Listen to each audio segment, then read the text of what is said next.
The Taito TypeX 3 hardware. You can use it on your arcade machine. You can use it on your TV.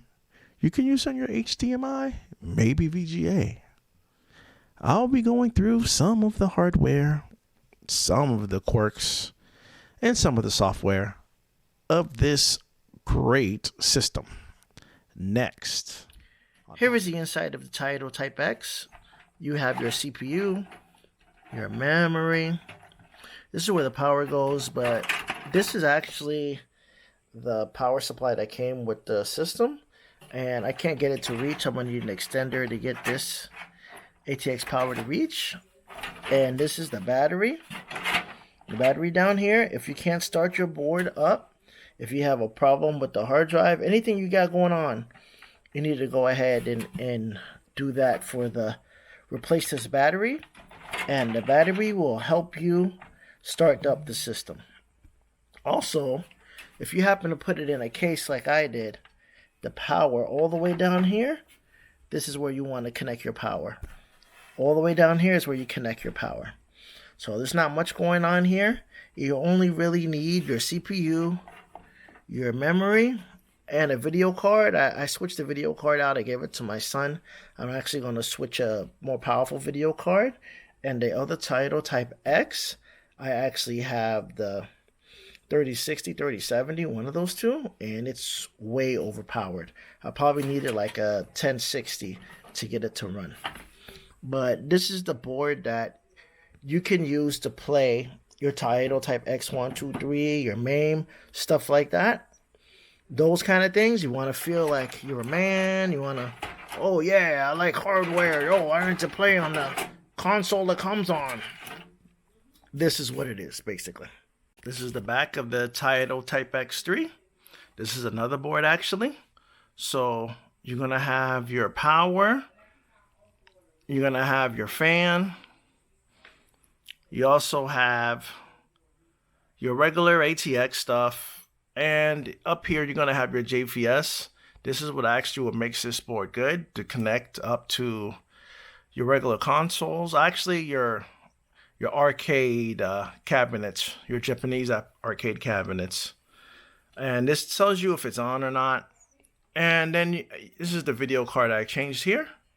So this video card here is basically upgraded. This is what gives me better video on my Street Fighter V and my Blaze Blues, things like that. So I don't see all that funny stuff happening when I'm loading up the game.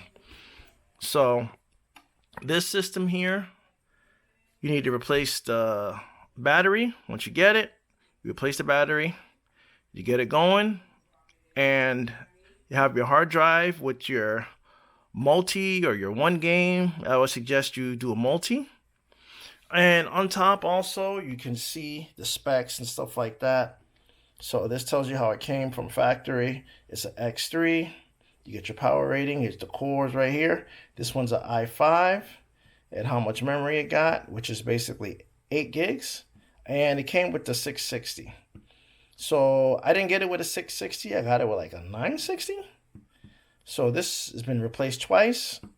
And man, does it fly. It runs faster than a regular system since it has that Windows embedded.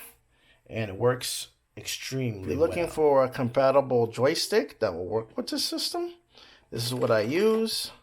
This is the 8-bit-o. Can't remember the name of the joystick. It's the older one though. You can have your X input and your X and Y. Keep those both up on top. You gotta wait for the system to load up, otherwise you'll get a red light. Wait for the system to load up and basically make it to the screen where you can select your games. And you can go ahead and just plug in your joystick at that time.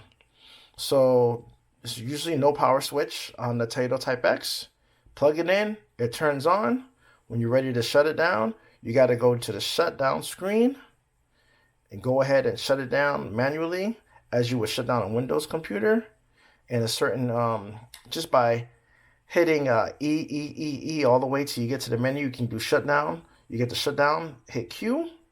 Initiate the shutdown, and when you see the system turn off and black out, pull the power from the back of it. That's how I do it. All right, this is first boot kind of situation. Plugging it in. Let's see what we got here. You got a quick splash screen. This is the BIOS screen letting you know you're booting up. Then you're going straight to the Windows embedded. So the joystick usually doesn't detect yet. You got to wait for this to spin around a little bit. And as it's spinning around, you'll be able to, about now or a little bit more, is when I plug in my joystick. That's when it detects properly. Otherwise, I get a red light.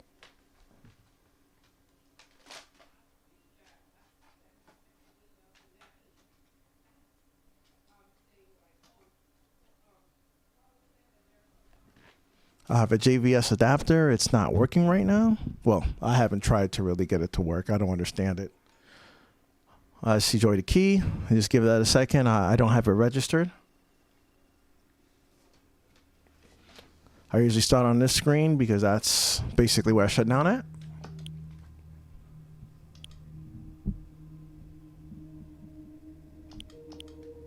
And let's see. So I can use Y and R and B to move around. Last video I did Street Fighter 5. Let's see what's on here that may interest somebody. Usually it's something like Marvel. I'm not great at Marvel. Okay, I'm coming in halfway through the initialization sequence. So who would want a board like this?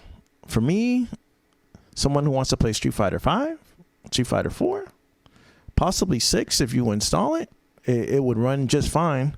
If you unlock the frequency on the video card, you get way more frames. By doing that, you also can be breaking X2 games, which are really X1 games. A lot of those games, some of those games are looking for 60 frames a second. If you unlock the hertz and going beyond that, those games tend to not boot. So back to arcade.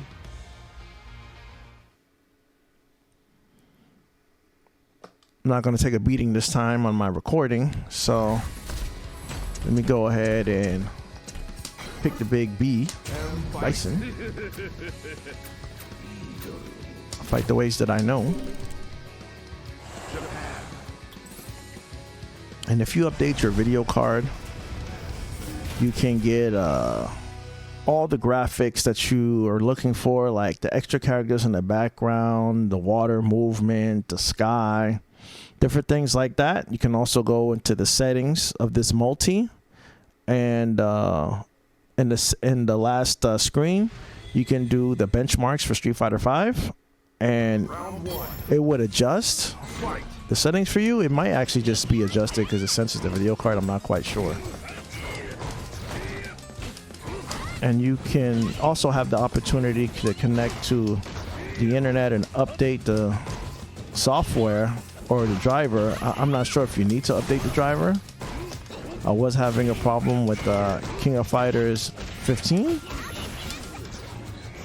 and it had a glitch in it, and to tell you the truth, it still has a glitch, so the driver doesn't mean anything.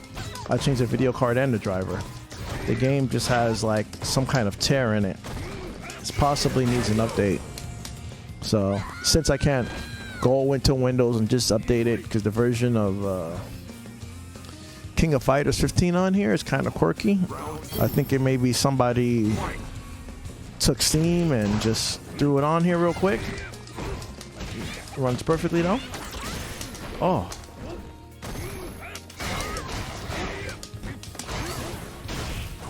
Just trying to show you another option for you guys. I want to always really just concerned with Mr. And Mr. is really only going to take you to PlayStation 1, maybe Saturn. I don't know how good those are going to be.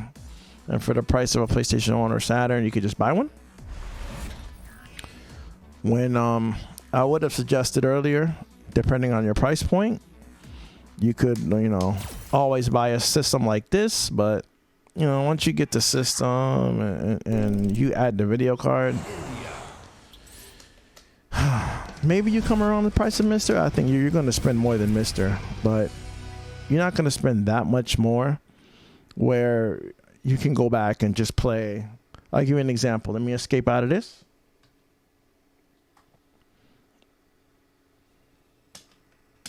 I have the Taito TypeX, but I have the, you know, the F3s, the older games, STV, Sega System. You keep going, Sega Lindy. You got stuff like Pikachu on here, Pokemon, if you can read it. You have all the Virtual Fighters. You have a lot of shooters with Psycho. You have your Neo Geos. Stuff like Chaos. Let me see if my video card is set properly to run something like this. This is basically just going to MAME and putting on some graphic overlays.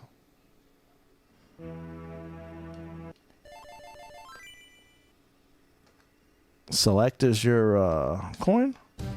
Yeah, I guess it's working just fine. I would usually use someone like Mr. Karate, but... And you can also just change the graphics. You can make it full screen. This looks like it's really dark. I'm gonna have to go back and try to fix it. And these buttons feel weird. Yeah, it's totally weird.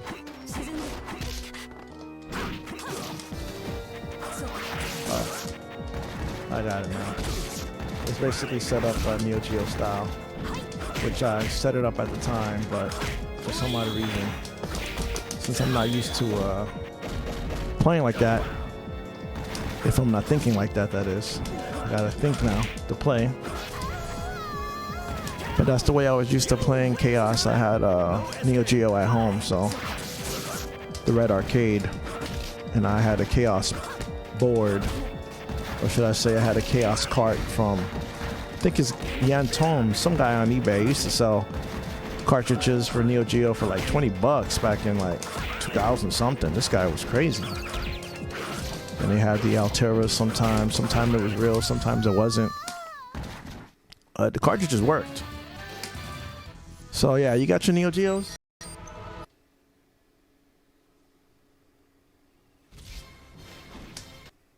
Naomi, like I showed you before. Your Laserdisc games, Mad Dog, McCree. I mean, you might have to set up your mouse or something for some of this. Johnny Rock, Crime Patrol, Street Fighter 3. Oh, your CPS 2, which runs like a champion. And everything else. So, this is for the person that, you know, really wants to find a silver bullet and get everything basically running on one board. You really don't have to set nothing up. Like, see, I have that one game that's this is Contra. When I boot this, it'll boot, but it actually has a problem. I'm gonna have to go back and fix that from track mode. But this is an answer. This is an answer. You don't play Double Dragon still? Hey. Start with the old classics. You're wondering if it's going the right frame rate? Is it? Looks like I remember. I don't even know where the haze came in, but it seems that the haze is in there too. Give it a second. I mean, you got the English tear.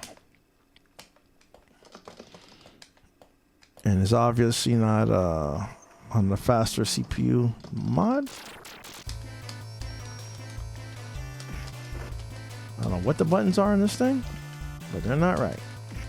Yeah, it's good. Buttons ain't right, but it's still good. So you can always hit tab and go into your settings and fix the buttons. So you got your MAME there. About MAME. You can see what's going on. And you can see the version. So this one's not bad. I'm probably not going to really mess with that because the ROMs might have to get changed. Oh, it is what it is. Different console for you to use. Or, you know, if you happen to have a cabinet, you want to put it in, You know, you can even put something like this inside of your little cabinet if you want to do some hacks and tricks. I do have a smaller Street Fighter Arcade 1-Up cabinet that I've been thinking about working on. And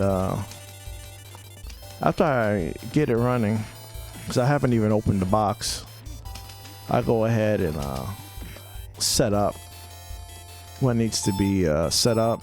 I'm probably just going to take the board from Arcade 1-Up, pull it straight out, and just replace it. Either with Mist or Mister or this. So if you learned anything from this video, if you liked the video, go ahead and leave me a comment. Thanks for the comments you guys have sent me recently. I'm sorry I've been busy doing some local audio, engineering audio, doing different things. I'm trying to get back on track. 2024, like I had dreamed the first time. So that's why I decided to show this instead of, you know, just a Mister that most people show. And this is, of course, has been out, but a lot of people may think it's a little advanced for them. Most of the software will be set up. You can either download the image of the drive, buy a drive, whichever. Some dealers will sell it with the drive in there, or you can also buy the drive by itself, or take the image. You could boot to USB, supposedly.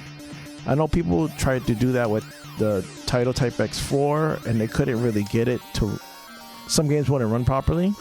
I don't know if it was a display issue or whichever. So I decided just to go the route, hey, let me get the Taito TypeX 3. Also has Fightcade on here. I think my firewall kind of blocks it. So you also have Fightcade as an option. So thanks for hanging out with me and checking out my channel. Peace.